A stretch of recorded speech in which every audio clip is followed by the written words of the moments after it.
Are they ready back there, Julie? All right, jazz hands, we're starting. All right, we'll go ahead and call to order the Becker City Council meeting for November 4th. If everyone will rise for the pledge. I Pledge allegiance to the flag of the United States of America and to the republic for which it stands, one nation, under God, indivisible, and liberty and justice for all.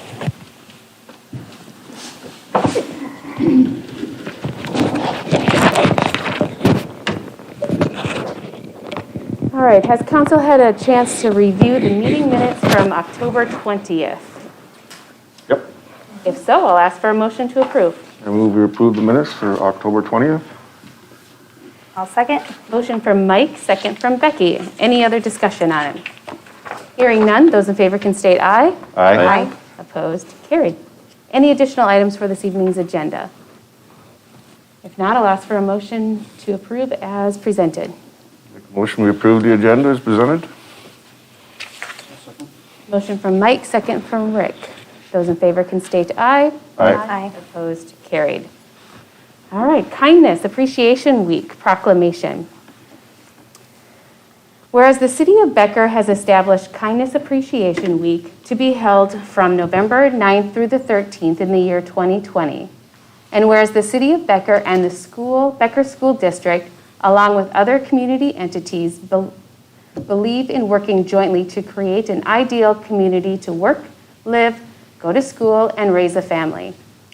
And whereas kindness is an attribute that grows within all people, and whereas nurturing kindness within ourselves and modeling kindness to others provides an opportunity to guide and inspire an entire community. And whereas the involved parties believe passionately that happiness is one of the keys to a healthy community. And whereas the involved parties believe it is important to emphasize and promote internal kindness to increase happiness and create an inclusive, respectful community where all feel welcome. Now therefore it be resolved that I, Tracy Bertram, serving as Mayor of Becker, Minnesota, do hereby proclaim November 9th through the 13th of 2020 as Kindness Appreciation Week, where kindness will be emphasized and recognized across the Becker community. So this was in conjunction with the Becker schools. They will also be celebrating Be Kind and being kind, very simple ways of doing it, just by sending an uplifting text to a friend or a family member or share a compliment with a coworker. So very simple and very inexpensive opportunities to present kindness during that week. All right, guests and open forum for this evening. All right, no one for guests and open forum. We'll move on to committee reports. I'm actually going to start with the election yesterday. Our election judges, and especially Julie Bleasy here at our city clerk, did a phenomenal job to pull off an election within the pandemic with what it caused and pros and cons for that. They did a fabulous job, so congratulations. Job well done. Mm-hmm. Yeah. All right, Planning Commission. Planning Commission. So we met last Monday. One of the main items that was on our agenda initially was we were going to have a public hearing for the home occupation code edits. We recalled that meeting for the next month. Staff needed a little more time to, we had asked some questions in the previous month, so they wanted some more time to put that together. And since there isn't a deadline, we put that out for another month so they could continue to work on that. So with that pulled, then our agenda was pretty light. We just discussed, we had some discussion on the accessory building height. That we've discussed that once or twice during previous meetings. There were continuing discussions on that. I had an update on the comp plan, and then also an update on the Central Mississippi, the CMRP group. And yeah. All right. Golf Committee. Golf Committee, we went over our financials as we do every month. And Josh can correct me if I'm wrong, but it looks like we're about $300,000 up from last year, which is pretty good. The committee itself, we're very pleased with how things have been going. A lot of the areas are way up and a few areas are down. And then we Discussed some possible remodeling and expansions. I know it's in the CIP, and Josh will be talking about this tonight, I believe, aren't you? With simulators in the clubhouse and the patio expansion. That's really the gist of what we've discussed. Electronic pull tabs are coming. Yeah, that'll be a week or two. Other than that, And most rounds played in the last 15 years. I think that's pretty cool. yep. Like, that's crazy. Oh, I actually got that number, 31,000, as of now, 31,623 rounds. So, Nuts. nothing else, We're COVID adding got, to it. COVID got people out COVID got people exercising golfing. more. All right. Joint planning was canceled. How about the LPI? LPI, we met last Wednesday via Zoom. Not sure if you're aware, but the city does meet pretty regularly with LPI, obviously with our relationship with them. So there's regular detailed meetings that happen. So this is more of just a higher level update, maybe stuff that aren't shared in the specific detailed meetings. So main things shared from the city, we talked about the upcoming elections, we talked about road projects over in the industrial park, present and future, and then we also talked about the bonding bill that had just been signed by the governor. So it was the main topics of discussion from us, and then they shared some stuff with us as well. So. Any other committees that were missed? If not, we'll move on to public hearings. Alcohol compliance check failure with Chief Balloon. Calling that meeting to order. Is it? Oh, yes. Would you like me to open the public hearing first? I'll make a quick statement and then ask for that. As you know, good evening, Mayor, Council. As you know, we are required to do alcohol compliance checks every year, statutorily and by ordinance. And back on October 7th, 2020, Sherburne County Health and Human Services did come into town and, worked with us and took care of that at our local license holders. Unfortunately, we did have one sale, or one compliance check failure that was at Jubilee Liquors. And so as a result, as part of our ordinance, we are required to have a public hearing to discuss that and ask for open comment or public comment on that. So at this time, I'd ask that you open the public hearing. All right, I'll go ahead and open the public hearing at 5:08 PM. All right, are you okay to? I will turn it over. I suspect there's some comments that might want to be made, or no? No? Okay. So I will say this then. I've, worked closely with the Gilliard family over a number of years here. They've been very great to work with, and this is an unfortunate thing. They certainly realize that and recognize that. We've talked several times over the last month or so regarding this particular incident. And again, it's unfortunate, but they understand the parameters of what has to be done and as much as what the violation means as far as a penalty. So what happens is several years ago, the penalty part of the ordinance was actually changed. So this now qualifies as a second offense because there was a failure back on July 18, 2018. So this becomes a second offense in 3 years. And as a result of that, per the ordinance, it does require or request a $1,000 minimum fine and a 3-day suspension of the liquor license. Again, I've worked or talked with the Gilliard family about how we would work that and coordinate that. There is a way of doing that, so it's not going to really jeopardize too many things. It's not great, obviously, but it is something we're prepared to work through. So, again, I don't know if you had any comments that you wanted to make at this point. Okay. Will we work it out with you, Brenda? Yeah, what I would ask the council just to consider is that after tonight, if this is the direction that the council chooses to go, I will coordinate with Christy and John, or, how we're going to kind of work that out and when it's going to be.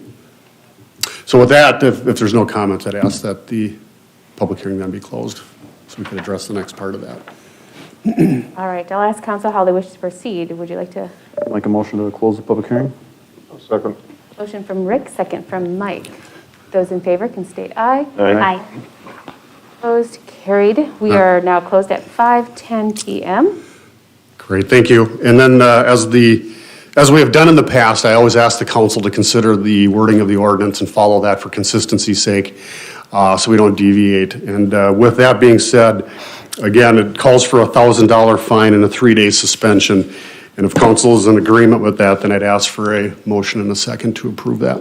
And you are gonna work out when the suspension is? Correct. Okay, Correct. I'll make that a motion. I'll second. Motion from Mike, second from Becky. Any other discussion? Hearing none, those in favor can state aye. Aye. Opposed? Carried. Thank you, I appreciate it. All right. And I'm sorry to hear that that happened. I said, I'm sorry to hear that that happened. Moving on to administrator and staff reports. Replacement of the Becker Community Center family locker room doors with Josh Kua.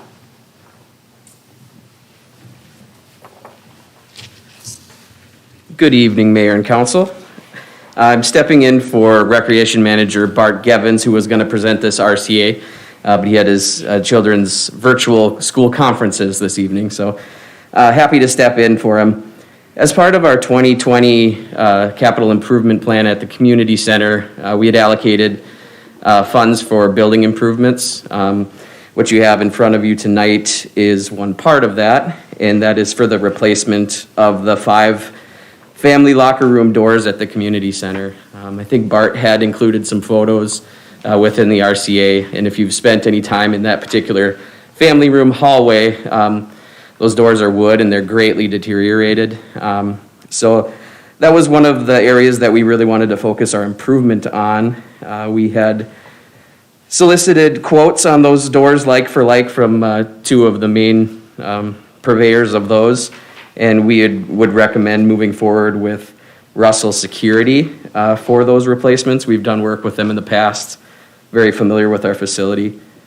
One of the other benefits of this particular upgrade is the locking mechanisms will allow us to see if it's occupied or unoccupied. Many times if you're going in there, you don't know, you're pulling on doors, and not everybody always consistently locks the doors when they're changing. So that would be a nice upgrade to the doors while we're going through this process. So I'd be happy to answer any questions. At the end, looking for a motion and second to approve engaging Russell Security for completion of the replacement of the community center family room locker doors.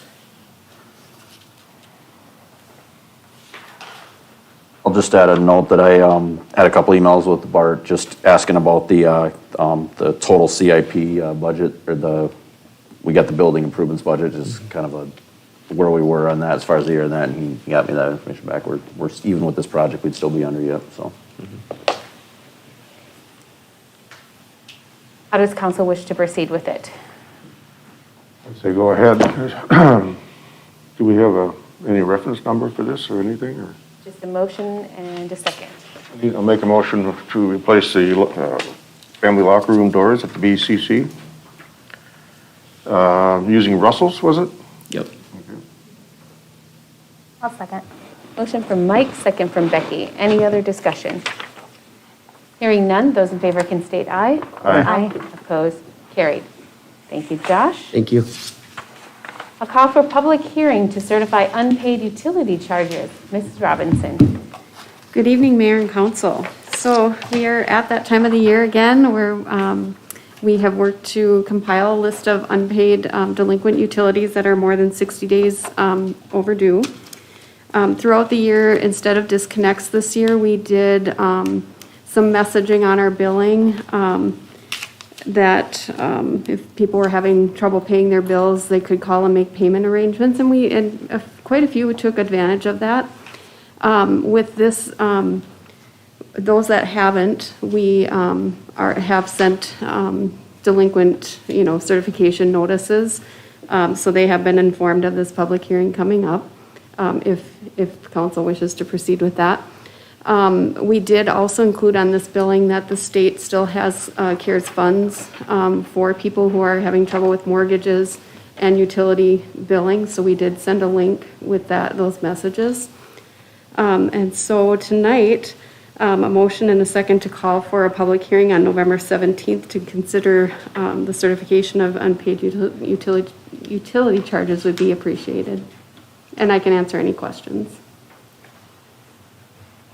Just have kind of a statement, but this is something we've been watching at Budget and Finance this year. Obviously, with the pandemic, we wanted to keep an eye on that and make sure, there wasn't like a big rush of all of a sudden water bills that weren't going to get paid, things like that. So, going back when Becky was on, and then even now when Robin was on too, and staff has been very proactive in reaching out. We didn't have a ton, but staff has been very proactive in reaching out to folks and calling people personally, and like you said, Connie, setting up payment plans, things like that, being trying to find that balance. Because you do unfortunately get, whether it's COVID or not, you're going to get some people that are just, they're literally paying their bill and you show up with a wrench to turn the water off. And then you get some people that, truly, are having a hardship, and we obviously want to use the right action in the right case. So it's been very ongoing. It's been very good to see staff doing that. And so just like to recognize that. This public hearing, this is an annual thing we do anyway, isn't it? It is, yes. I thought so. Same, I didn't think it was anything different. Yep, we just didn't do the disconnect dates during this. We usually do that April, June, and August. Thereabouts. With those disconnects, we didn't do those this year. Does council wish to set a Yeah, for Public the public hearing November 17th, did I hear you say? Right. I'll make a motion, we have a public hearing for the November 17th? November 17th for certified utility charges. Motion from Rick, or motion from Mike, second from Rick. Any discussion on the public hearing? Hearing none, those in favor can state aye. Aye. Aye. Opposed, carried. Thank you, Connie. Another call for a public hearing to certify weed and grass removal charges with Mr. Lisson. From the back of the room. That's right, in my corner where I belong. Good evening, Mayor and Council. Tonight I have a request for council action calling for a public hearing for the certification of weed and grass removal charges. So back in June and August of this year, Public Works staff went out, checked properties for any violations of our weed and grass ordinance. Originally, they found 30 different properties during those two events. Letters are mailed out giving the property owners 10 days to address the issue. And after that, if it's not been addressed, then we would mow or take care of the weeds and bill those property owners. Of that total, in the end, we end up, right now, there's only 7 that did not, that were not paid. So not very big numbers, which is good. So what we're asking tonight would be a motion and second to call for a public hearing on Tuesday, November 17th to consider the assessment of those unpaid weed removal charges. And I'll answer any questions if there are any. Yeah, is that new rate in effect? Yes. Okay. I'll make a motion to call for a public hearing on Tuesday, November 17th, approximately 5 p.m. to consider assessment of unpaid weed removal charges. I'll second that. Motion from Rick, second from Mike. Any other discussion on that? Hearing none, those in favor can state aye. Aye. Opposed, carried. Thank you. Consent agenda, Mr. Przinski. Thank you, From the Madam front Mayor. of the class. Yes, thank you. City Council, please note we have a revised consent agenda for November 4th, 2020. Item number one is where the revisions are, hiring and termination reports for the community center, Public Works, and our Pebble Creek Golf Club. Item number 2, declaring property surplus and ordering its disposal. That's a set of tracks for a piece of equipment in our streets department that we are going to be selling. There's good residual value yet. We no longer use them, so we're ordering that disposal. Item number 3, council chambers video upgrade. Those upgrades are going to be made under the CARES Act funds. I know there are some questions going around about that expenditure. We can try to answer those if anybody else has questions. Otherwise, a motion to approve the consent agenda for November 4th would be appreciated. Just as a point of reference, I'd like to pull the video upgrade just to a separate item, just to have it voted on separate. For this evening or Yes. for a future? Yeah, okay. right after, so 11D or whatever we want to call it, or. Okay. All right, so let's go ahead with the consent agenda minus the council chambers video. Can we do that after the consent? Does that work? Okay. So do I have a motion to approve the consent agenda? Make a motion to approve the consent agenda? I'll second. Motion from Mike, second from Becky. Those in favor can state aye. Aye. Opposed? Carried. Now, back to the EPA audiovisual discussion. Rick? Yeah, that'd be great. Where are we going to have Sean? Okay. Okay. Looks like we have a rock star on the screen, doesn't it? Like, Yeah. we just got done Blue playing. light, displaying Right. keys. So with the video upgrade, due to the pandemic and some of the issues that we've been having with some of these remote meetings, we do have some CARES funding that we thought would be appropriate to upgrade some of our technology in the council chambers and in our AV room.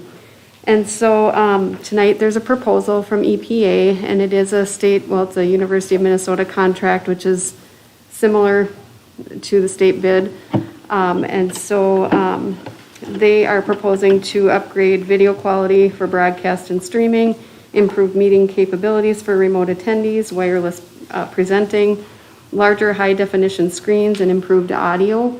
And again, just with some of the way things are going with our pandemic, it's, getting more and more where we need to be remote and have some of those capabilities. And so staff's recommending signing the proposal with EPA and using CARES funding to accomplish that upgrade. And if there's any questions, I have Sean here, if there's technical questions. Again, we'd be using the CARES funding. The upgrade would cost $68,116.19. And that's coming out of CARES funding, or is that? It is coming out All of of CARES it? funding, yes. Sounds good to me. And just as I had explained to the mayor, but just as a point of reference, I just asked because of the dollar amount that we do this as a separate item.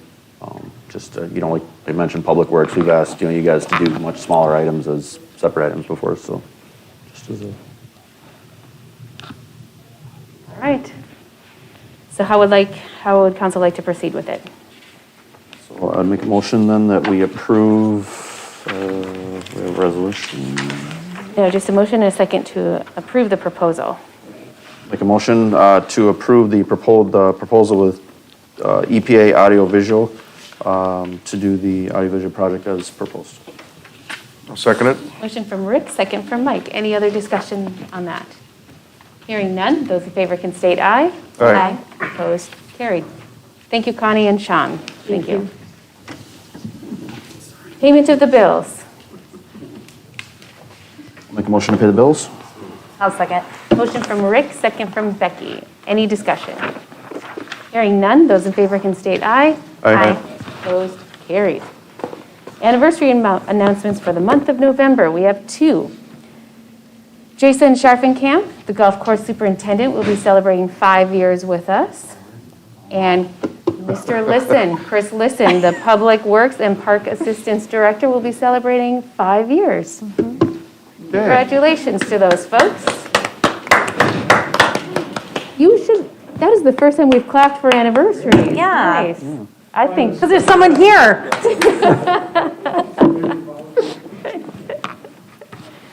all right, does council have anything else for the betterment of Becker?